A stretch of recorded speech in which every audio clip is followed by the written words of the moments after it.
L'esplanade du ministère de la Défense a abrité vendredi 17 janvier 2020 la cérémonie de présentation des vœux au ministre délégué à la présidence chargé de la Défense, M. Betty Assomo-Joseph. C'était en présence du secrétaire d'État à la Défense chargé de la gendarmerie nationale, ainsi que de celui en charge des anciens combattants et victimes de guerre, du chef d'état-major des armées, du secrétaire général du ministère de la Défense, des chefs d'état-major centraux, du personnel militaire et civil en service dans son département ministériel et de nombreux invités spéciaux. La cérémonie a débuté par une touche d'humour de l'artiste comédien Marcus qui a pu arracher un sourire au ministre délégué à la présidence chargé de la Défense et un fou rire à toute l'assistance.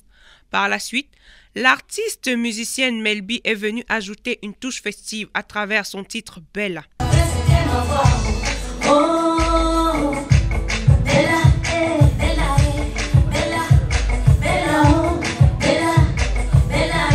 Place au discours du chef d'état-major des armées, le général de corps d'armée Mekaréné Claude, dans lequel il dresse le bilan de l'année 2019. Une année marquée par l'organisation du Grand Dialogue national, dont l'objectif était de répondre aux aspirations des populations des régions du Nord-Ouest et du Sud-Ouest. Objectif atteint, car une dizaine de lois a été adoptée par le Parlement et promulguée par le président de la République. Organisé ne peut prospérer sans la sécurité.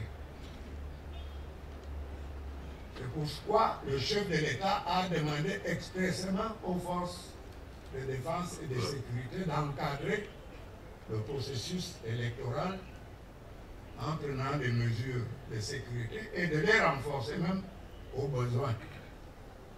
Rien de tout cela n'est possible si l'on ne rend pas grâce à Dieu en lui présentant le Cameroun avec la chanson du musicien gospel John Duchamp.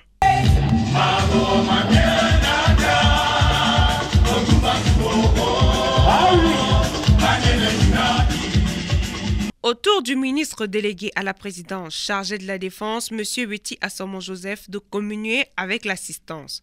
Une minute de silence pour les âmes des disparus au sein des forces de défense, puis le ministre peut dresser le bilan de l'année 2019.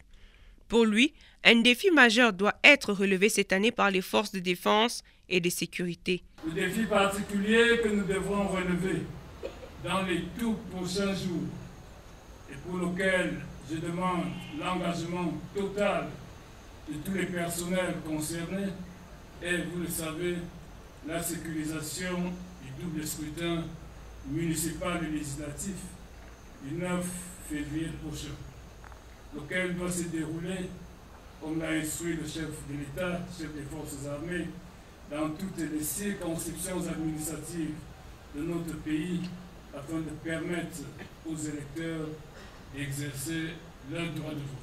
Le rituel d'échange de vœux entre le ministre délégué à la présidence chargé de la Défense et son personnel s'est achevé sur une interprétation de l'artiste musicien Nyangonodo.